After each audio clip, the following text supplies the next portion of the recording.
Paano kung paulit-ulit kang niloloko ng asawa mo? Kailangan pa rin bang itong ipaglaban o tiisin?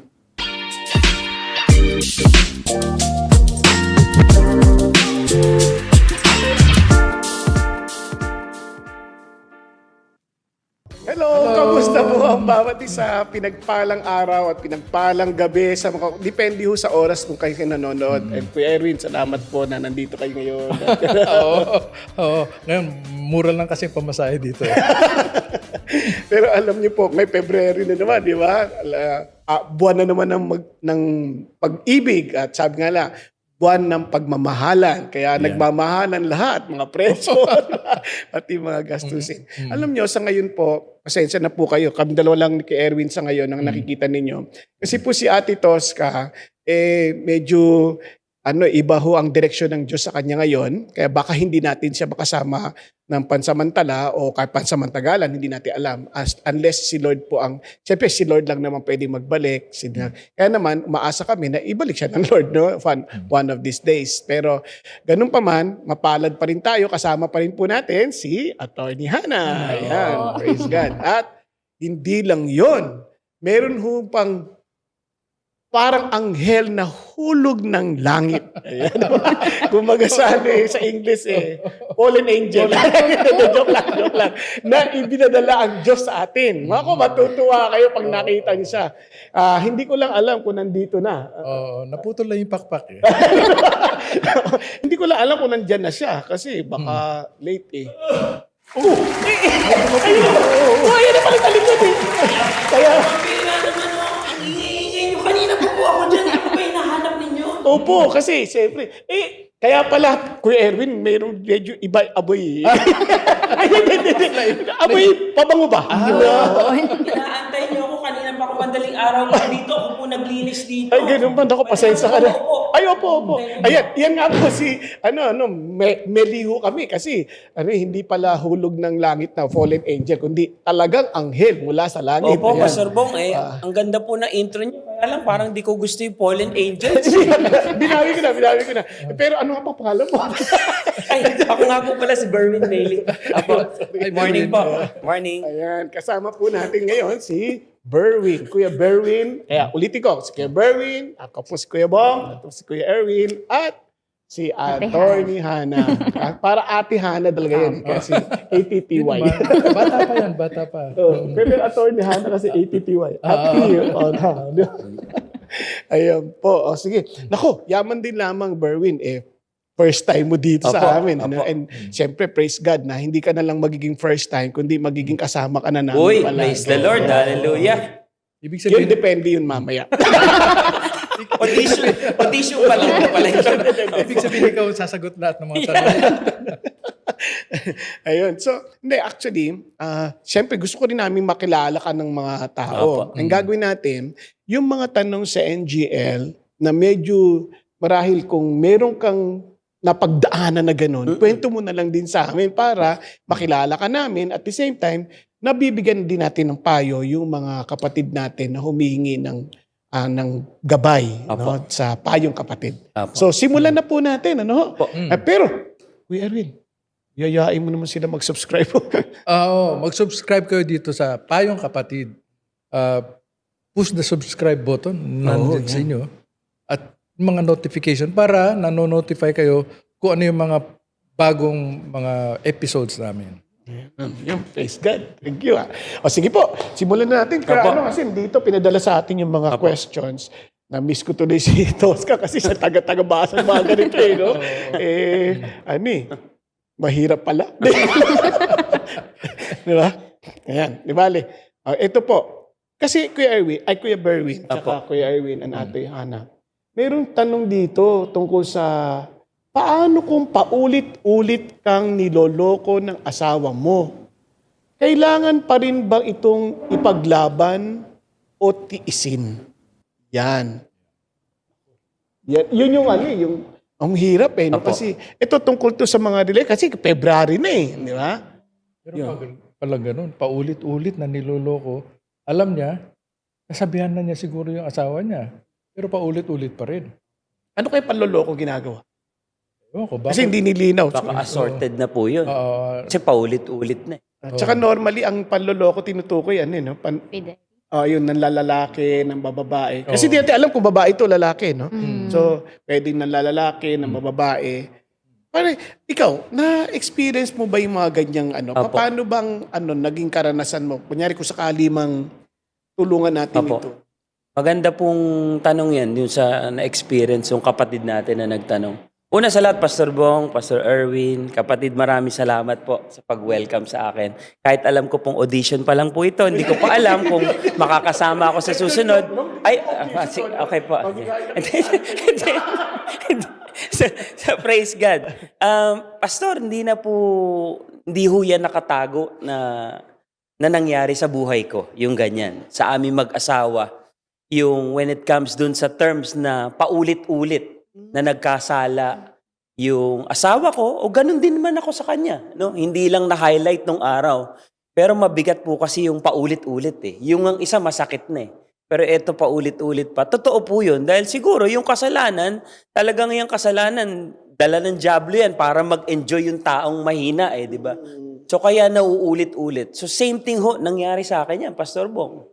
Sa aking, hindi lang sa aking kasalanan, kundi yung testimony namin ng mag-asawa na hindi siya unusual, hindi siya pangkaraniwan, na yung pong misis ko noon, nahulog sa kasalanan. At there are times na kaya ko rin masabi na Pastor Erwin na naging umulit, dahil nabulag po yung asawa ko eh. Sa gandang lalaki mong yan? Pastor, hindi naman po sa pag-ano. Hindi ako makapaniwala eh. No? Wala naman. No. Pastor, hindi naman sa nagmamayabang. Maliit na bagay. So, nagulat ako ha. Opo, so ganun po yung nangyari. So siyempre, ang kasalanan nga po ay nakakabulag, di ba? So ganun po yung nangyari sa aming mag-asawa. So nag-umpisa sa maliit, so pakikipagkita, pakikipag-usap. So ako naman, nagkaroon din ng kahinaan at pagkukulang. Sa tingin ko na sa mga ganyan sitwasyon, hindi naman magbubunga kagad yan ng problema kung walang pinag-ugatan.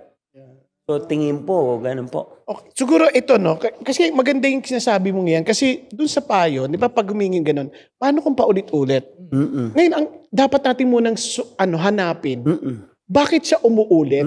At anong pinag-ugatan? Di ba? Alam mo, sa lahat ng problema, importante yung malaman natin saan nagsimula. Parang sa gayon, dun natin sagutin, ayusin. Kasi agad-agad, ang dali natin sabihin, ay, suko na ako. Hindi ko na ito ipaglalaban.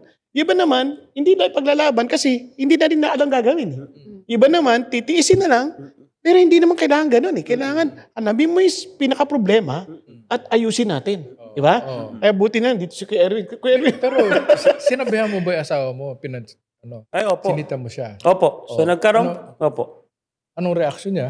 Siyempre, sa una po, dahil tao, parang tayo rin, no? Sa una, na-enjoy pa natin yung kasalanan. So, inuulit niya pa po. Hindi pa po siya may anak sumusunod na kayo sa nun? akin. May anak na po kami nun. May anak na po kami nun. Oo. So, umuulit po siya. So, may katigasan ng ulo. Gano'n. Ay, katigasan. Opo. Kumbaga ganito. Sa kwento mo, Erwin, nakita ko, una sabi mo, parang napabayaan mo rin. Opo. Tapos nahayaan, nagsimula lang sa mga konti-konti Opo, lang eh. Di ba? konti-konti. Parang kita-kita, Opo. ganyan. Opo. Uso na ba yung mga text nun? Meron na po. Meron na po. rin. Opo. So, medyo nagsimula na sa Opo, text-text. opo. ganyan, Social media na po yan. Ayan. So, ito. Siguro Kuya Erwin, tingnan natin yun, yung angulo na yun. Oo. First, it takes two to tango. Mm. Bago mo mangyari yan, meron mo nang pinag-ugatan. Tama po. Okay. Yung pagkukulang mo, at least nakita mo agad, no? Na, ako parang napabayaan ko na siya. Opo. Kasi may mga tao na they get involved into relationship because they have to. Pag they have to, sila yung naghahanap eh. Kasi dahil sa kulang. Yung Correct. may hinahanap sila, hindi na natagpuan sa asawa nila. So they look for someone else. Tama? Yung mahirap yung they want to. Yung mahirap yun. Kasi gusto nila yun. Parang kahit anong gawin mo, hinahanap-hanap nila yun. Yung parang yung feeling na parang lagi silang pwede pa. Opo. Ayun. So, isa-isahin natin. So, based doon sa problema, malawak siya, hatiin natin. Okay. Doon muna doon sa they have to. Kasi ano yung kailangan nating maitulong No, kung kailangan. May pagkukulang yung tao. Nakaramdam sila ng pagkukulang kaya hinahanap nila sa Sa ibang tao. Yes. So they have to. Kasi may need naman lahat ng mga tao eh. Pag hindi niya nakuha sa asawa niya, kukunin niya sa ibang bagay. Maaring hindi agad sa ibang lalaki o babae, maaring sa shopping, sa kaibigan, sa pamilya, pero hanap-hanapin niya. Yes. Ikaw, attorney, dahil siyempre, palagi ko nagka-counsel ka rin sa mga, di ba, legally, yung mga, siyempre, mga ganyan, mga issues ng annulment, mga ganyan, ano? So, ano yung mga na-encounter yung problema sa ganyan? Yung nakikita mong common na nangyayari sa kanila? Kadalasan po dyan, ito ay nagmumula maaari sa mga psychological na incapacity, 'di ba? Halimbawa, pag sinabi kasi natin psychological incapacity sa mata ng batas, talagang nagsimula yun sa umpisa pa lang ng buhay niya, maaaring setup ng pamilya, hindi niya naintindihan kung paano ba ang konsepto ng pamilya, paano ba ang konsepto ng role ng isang tatay, ng isang nanay, paano ba maging anak, paano ba maging asawa. So, minsan may ganun tayong sa environment natin. So, kaya papasok doon yung grounds for nullity of marriage, pero dapat nagsimula yung ganong incapacity na makomprehend o maunawaan yung obligasyon ng marriage before the marriage.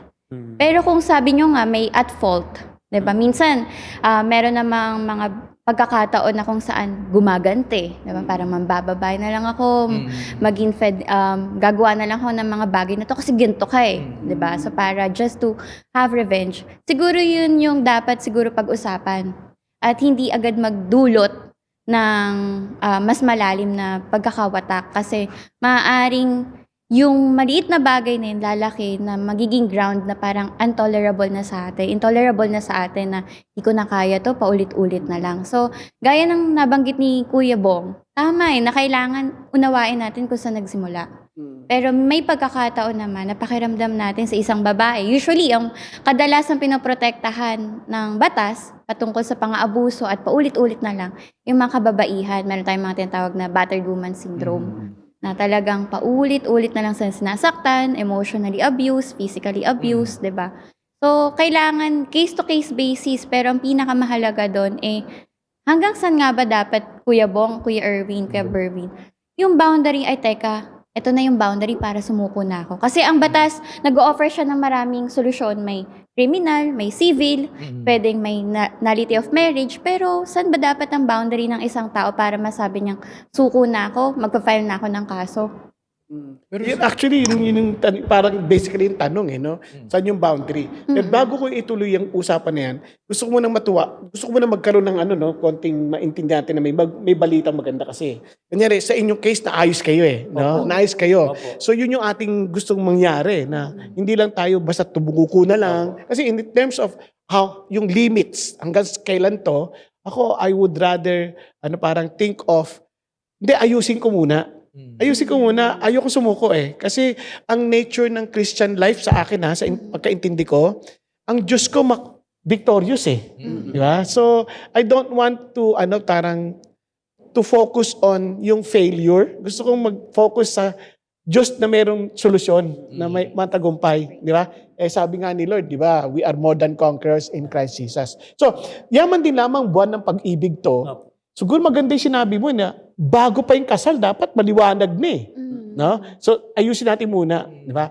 Kunyari, sa marami, pumapasok sa isang relationship dahil hindi sila sapat.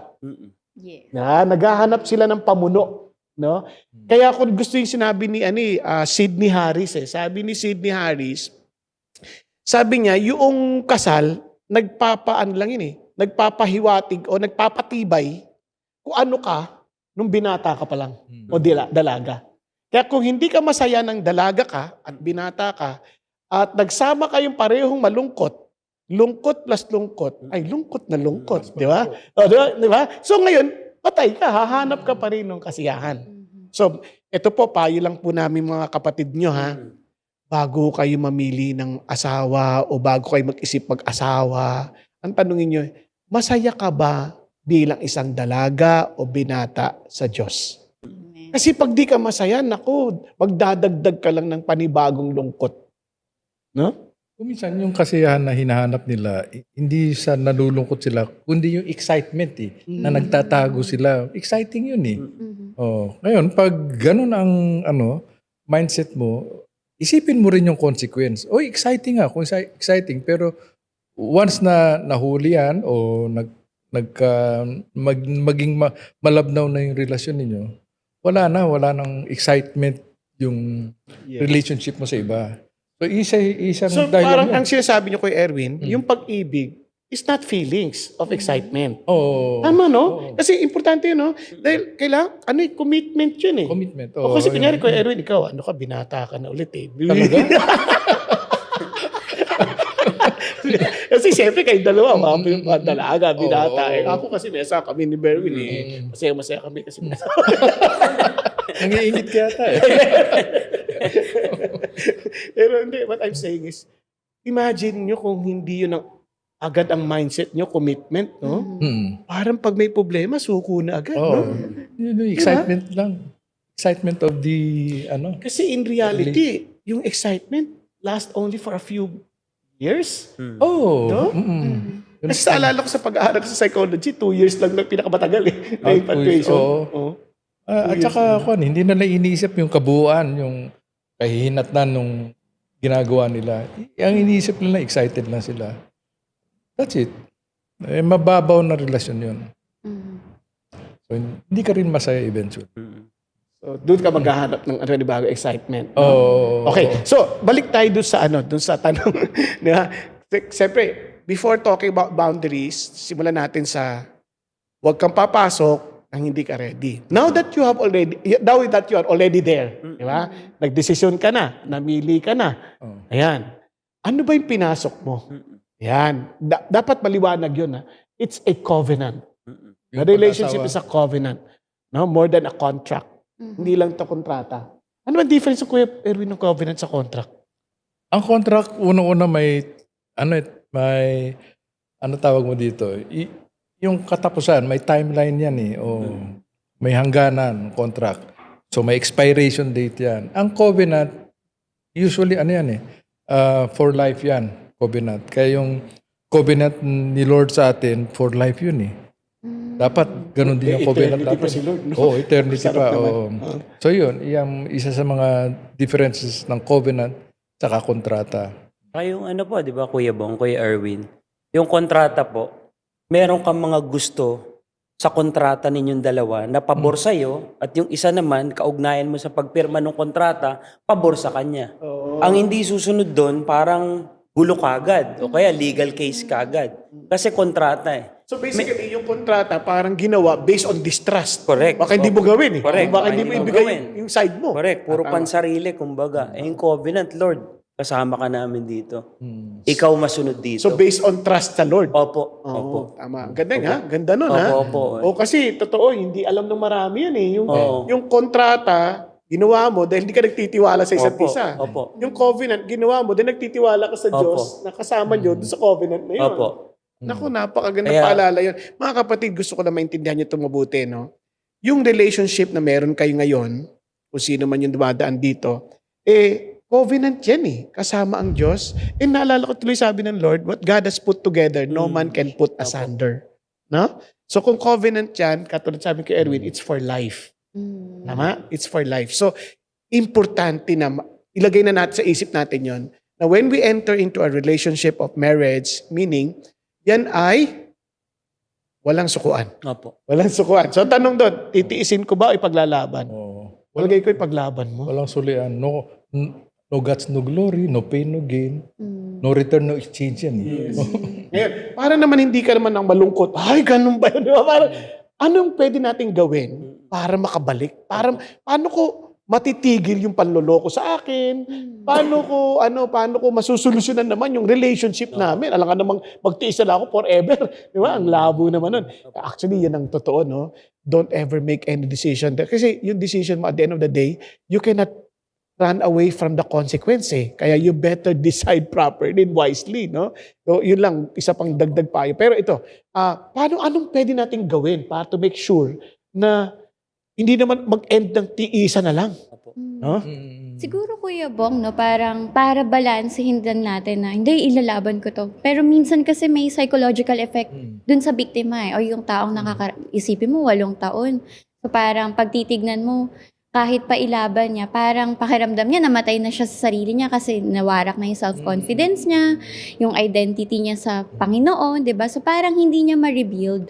So may pagkakataon na even if ipaglaban natin, parang ito ba ay endangered na minsan sa buhay natin. Siguro yun yung mga boundaries din natin na dapat i-set up. Ito ba ay hindi lang sa kapakanan ko bilang isang asawa, kundi kapakanan ng aking mga anak. Maybe we can encourage na maybe mag-lie down muna with each other. Parang ganun po ba? Or maybe para mag-pray talaga na, Lord, i-rebuild mo yung aking pagkatao kasi it has been 8 years na paulit-ulit and it's not easy for me to re-establish myself dahil nandun na yung lahat Masakit, no, Kuya Berwin, no? Talagang mawawarak ang lahat. Parang masisira ang lahat. Paano kaya yun, Kuya Bong, na parang kung sakaling paglaban po natin, ano ang kanyang gagawin? Alam mo, hirap na nga ako dito. Dagdag pa siya. Kasi, nako, yan po kasi ang maraming problema. Parang gusto na nga nila minsan, magpakamatay na. Kung di po pumatay, magpakamatay. Mahirap yun kasi based dun sa sinasabi mong senaryo, parang yung buhay na babae o ng lalaki, nakatuon na lang dun sa asawa niya. Sa asawa Na niya. pag nawala yun, wala na siyang dahilan para mabuhay. Ang ano natin doon don't build your life on a person, ganon. Ang person na worth building your life on si Yesu Cristo lang. Ibig sabihin, marami ka pang pwedeng makontribute sa society, marami ka pang pwedeng gawin. Kung may anak ka, pwede mo pang alagaan. Hindi ibig sabihin nawala yung asawa mo, pabayaan mo na rin anak mo. May buhay ka pa hindi lang... Pero kay Erwin, alam mo, ang ganda nung sinasabi rin attorney, no? Pero alam nyo, dito natuwa Kasi sa babae, wala namang nakakalalaki. Walang ganun Kaya gusto ko yung, anong ginawa mo, Berwin, paano mo nabawi yung sa sitwasyon? Yan. Kasi at least ito, talagang experience to di ba? Oo, paano mo Yung ano po kasi, Kuya Bong, Kuya Erwin, attorney, yung habang pinag-uusapan po natin yung buhay mag-asawa, and we talk about contract and covenant, talagang si Lord lang And when we say the word covenant, sa buhay mag-asawa, lalo na kung nakakakilala kayo at sumasampalataya ka na wala ka nang kakapitan kundi sa Panginoon, doon mo malalaman yung lalim ng pundasyon ng inyong pagsasama bilang mag-asawa na kasama si Lord. Sa akin po kasi, Kuya Bong, pinanghawakan ko talaga si Lord Kasi nga, alam ko na may nangyayari, hindi ko po sinukuan yung asawa ko agad-agad. Hindi ko po siya sinukuan ng pansarili ko. Yung pagsuko ko po sa asawa ko, kaya naging victorious by God's grace, is sinuko ko siya sa Panginoon. Kasi hindi ko po siya kayang baguhin Talagang... Wala po. Kahit sinong makasalanan tao na bulag at nag-e-enjoy sa kasalanan, hindi yan basta-basta lalabas sa kasalanan. Bulag po yan. Kaya Kaya po sabi ko, Lord, sa'yo na to. Sabi rin ng digger pleader ko, Pastor Danny or Kiko, pag-pray lang natin. Hindi na natin siya kayang kontrolin. nga. And I think, Kuya Bong, Kuya Erwin, attorney, at the end of the day, ano man yung problema ninyo, walang ibang magbibigay solusyon. Kundi, pagluhod, panalangin, pagpapatuloy sa Panginoon. Alam mo, yun ang gusto kong maintindihan nating lahat. Yung sabi mo, di ba, parang what if ako na nga, destroyed na rin ako emotionally, mentally, pero God alone can restore Di ba? Kaya gusto ko yung sinabi mo. Kasi yung sa babae, babae kasi wala silang tinatawag na manly pride na ipaglalaban. Di ba? Tayo, nakakalalaki nito parang gano'n, di ba? Yun ang isang bagay na humanga ako doon sa sinasabi mo na talagang matuto kang bumalik sa Lord. O kasi importante ho ito, no? If we are struggling somehow in a situation, nakita mo yung pagkakamali mo, nakita mo ano nang gagawin ko, parang I feel like useless na, parang nonsense, wala na akong saysay. Alam mo, una, ayusin natin muna yung relasyon natin sa Diyos. Instead of fixing our relationship with other people, let's fix first our relationship with God. And once na naayos yun, at least alam mo kung saan mo isusuko eh. Di ba? Alam mo saan mo isusuko. Kasi you cannot just surrender it to you. Na para, ayoko na. Hindi. You surrender it to God. Now that you know that you're reconciled with God, you can surrender it to the Lord. Di ba? Yung situation mo. Ito, biro ko lang. Dalas ko binibiro eh. Kung nahirapan ka sa asawa mo, ibigay mo kay God. Mali mo, kunin agad. Hindi. Yung kunin siya yung pasanin. Yun. Pero gusto ko yung sinabi mo na yun. So, alam nyo, dito pa lang ang hirap na, no? Gusto ko pa sana magdagdag ng mga concerns ng iba. No? Pero napakaganda na itong ating napag-usapan kasi ang dami ho talagang mga tao ngayon na hirap sa relationships. Hindi lang na siniloko sila. Minsan nagluloko na lang talaga sila eh. No?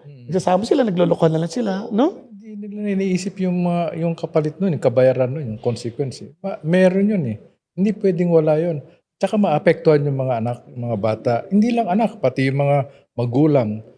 Lahat ng kasama dun sa relasyon na yun. Yes. Yun ang hindi nakikita ng mga tao. Tsaka, yung sinasabi mo, Berwin, na isurrender mo kay God, hindi naman ibig sabihin nun na hindi mo aalamin yung gusto ng Diyos sa iyo eh. Di ba? Kasi gagawin mo yung part mo eh. What we're trying to say is this. Pag sinuko mo yung sa Lord, then you listen to God's instruction, step by step. Ano ba? Paano ba maging mabuting asawa? Kung ikaw yung lalaki, paano ka maging mabuting lalaking asawa? Kahit nasa kabila ng kalokohan ng ginagawa ng iba. Ngayon, kung ikaw naman yung babae at ikaw yung parang niloloko, paano ba maging mabuting asawang babae? Yung bang, dahil sa pagbabago na naranasan mo mula sa Diyos, yung pagsisisihan nilang mawala ka sa buhay nila. Di ba? In fact, even na wala pang nangyayari, live in such a way that you follow God, that they will regret your absence. Yun. Masarap pa, no? Masarap na, na paraan na mamuhay, no? Kunyari, tayo po, Erwin, nagsisisi ka pa pag wala ako. Siyempre, walang magpapahiram sa akin ng pera. Hindi, ang naalala kong quotation niya, nung narinig natin sa ating senior pastor, sabi niya, you won't realize that God is all you need until you come to the point that God is all you have. Amen. Pag si Lord na lang kailangan mo, dun mo ma-realize na siya lang talaga ang Maganda po, Kuya Bong, yun na share nyo na kung isusuko mo yung asawa mo o yung problema sa Panginoon, maganda rin na matutunan mo rin kung paano isuko yung sarili mo. Yes. Kung yung listening to God's Word. Kasi hindi ko po yun kaya eh, kung ako lang eh. Sa marami kong kakilalang lalaki, especially in our industry before, nakilala ko ng tao sa TV, sa pelikula. So marami sa akin nag-uudyok ng hindi magagandang suggestion at saka payo. So sa akin po, nung nakilala ko yung Panginoon, dun ko naunawaan na kailangan ko sumuko kasi madumi din ako. Kasi makasalanan din ako. Kailangan ko rin magpatawad kasi pinatawad ka. Pinatawad ka lang din ng Diyos, eh, di ba? So, sino ko para hindi magpatawad? So yun po yun. Yun po yun eh. Yung lapit mo at pagyuko mo sa Diyos na madumi ka din.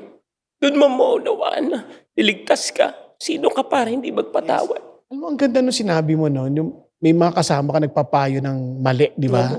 Tapos naalala ko, may binabanggit ka, may D-group leader ka eh. Alam nyo, crucial ho yung binanggit ni Berwin na yon. Kasi itong Christianity, no? May katawan ni Kristo eh. No, you're not solving it by yourself. Pwede mo isama yung kabahagi ng katawan. And praise God, sa CCF, meron tayong D-group eh, no? So from the D-group, nagtutulungan tayo. So gusto ko yun na sinabi mo, nabanggit mo si Pastor Danny, di ba? Kakatuwa, no? Kasi siya rin dumaan sa ganun naman, ano? Siya naman yung nanloko nata. No? Pero ayoko namang ikwento pa yung buhay niya. Pero narinig naman marami ng tao yun kasi nalabas din naman sa TV yun. Pero yun, importante ho yun. No? Meron din tayo mga tamang kasama to support us emotionally, to pray with us, di ba? And to also teach us on what to do. Kaya ito naman po sa Payong Kapatid, dagdag tulong lang din ho kami. Pero alam niyo, ang bilis ng oras. Hindi yun natin pwedeng alakayin ng mas malalim pa. Pero abangan niyo yung masusunod na episode kasi related pa rin po sa ganitong bagay. Ano?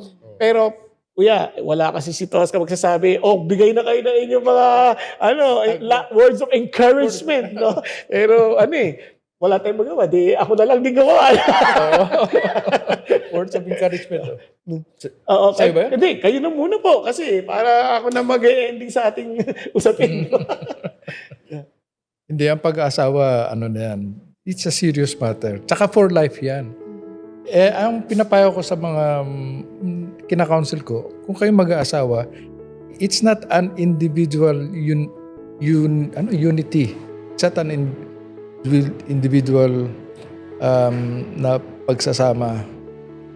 Family yan ang involved. Kaya ako, yung kunyari nag-asawa ako, yung family ko kasama yan. Family ng napangasawa ko, kasama dapat yan. Kasi eventually they will be involved in your life. So isipin nyo na lang yun. It's between you and your wife or you and your husband, pero eventually kasama yung mga pamilya niyo. Isipin nyo rin yan. So you seek your approval. Baka doon hindi kayo approval ng nanay, tatay, yung sino man malapit sa kanila, yung kapatid, ganyan. Siguro what I always share sa aking mga clients, siguro yung mga nagsisik ng counseling, na especially pag Christian, is to pray first before the Lord. Kasi kung ang Diyos naman sabihin natin talagang sukol ka na at maaari na mag-file ka ng any case or annulment, papaboran ka naman ng Panginoon kung yan ang gusto niya. Diba? Hindi natin masasabi na in every cases, victory and miraculous cases. Pero one thing for sure is that kapag inayunan at sinang-ayunan ka ng Panginoon, lahat ibibigay niya sa'yo tamang tao, tamang huwes, tamang judge, diba? Even finances, kasi hindi naman ganun madaling mag-file ng any annulment cases. Pero ang ganda nung sinabi ni Kuya Erwin na marriage is something more about establishing family life. Diba? Yun yung oftentimes people or spouses being too oppressed with their own emotions that they forgot paano na yung mga anak nila, paano yung magiging epekto nito sa family life. Because that same context and same cycle of marriage will repeat lang din dun sa kanilang mga anak if hindi mako-correct agad. So, again, pray first to God na, Lord, ano ba dapat kong gawin? Parang masyado na ako nako-corner ng lahat ng emotions, pangyayari, and even any abuse that I receive from my spouse is to pray first to the Lord. Tapos ang Lord, gaya nga ni Kuya Berwin, ang Lord magsasabi sa'yo, maging mabuti ka, gagayad ka ng Lord in the right wisdom, and then God will make it happen. Di ba nga sabi sa Hebrews 12:2 na who is the author of our faith is also the perfecter of our faith. And Jesus yon. So let us fix our eyes kay Jesus na parang, Lord, sa'yo na to lahat. Parang ikaw na bahala. Whatever it is, whatever outcome it is, whatever manner na gusto mo paano ayusin ang aming sitwasyon, sa'yo ko ibibigay kasi walang imposible sa'yo at ikaw ang aming Redeemer. Yeah. Erwin? Kuya Erwin, attorney, siguro ang payong kapatid na pwede ko ma-share is, I always share this, yung sometimes God has to break us in order to build us. So, yung pagsuko natin, kasama yon, hindi siya madali, pero dun tayo bubuhay ng Panginoon. So, kahit mahirap ang buhay, kahit anong problema, kasamahan tayo ng Diyos kasi He is in control.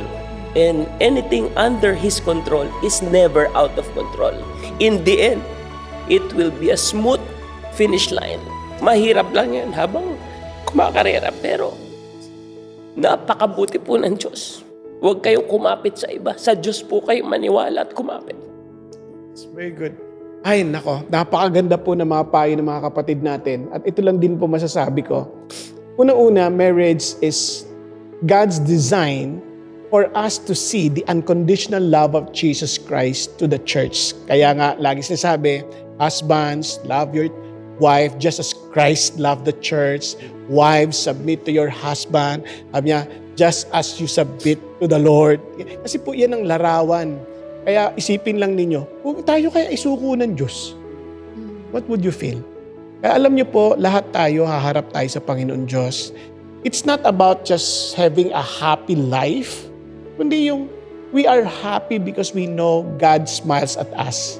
No, kasi we're doing according to His will. Kaya po minsan, maaring masakit yung mga pipiliin nating sumunod sa Diyos. Pero yung sinasabi ni Berwin kanina, yung ending. Yung ending, you may not see it in your lifetime, pero ang pinakasusi, when you face Him, masasabi ng Lord, anak, well done. You are indeed good and faithful. Enter into my rest. Kasi finally, we are the bride of Christ. Di ba? Siya pa rin yung ating groom. And praise God, siya ang pinaka-importante sa lahat. Ganun pa man, while we are still here on earth, gusto ng Diyos maging matagumpay din tayo by first surrendering to Him. Hindi tayo manalo on our own, but we are to totally depend on Jesus. Ang tanong lang po, si Jesus ba talaga ang sentro ng buhay mo? If He is not yet the center of your life, I pray, ngayon po, sumuko ka sa Panginoon, sabi mo, Lord, wala na po ako. You are the only person I have. And I thank you because you died for my sin. You rose again from the dead to give me new life. And thank you, Lord, that you are alive and you are with me. And I invite you into my life. Lord, pangunahan niyo po ako. At kayo na maging kasiyahan ko, hindi asawa ko. At kung may bonus ako at ibabalik mo sa akin, praise the Lord. Kung hindi naman, masaya na ako kayong kasama ko. Yun po. So, mga kapatid, dito po talaga sa buhay, ang dami natin pinagdadaanan. Pero ano man ito, umulan man, Umaraw. O bumagyo. kung kailangan nyo ng payong, andito po ang Payong Payong Kapatid. Kapatid. Oops, sandali. Si Berwin ka. Yahoo!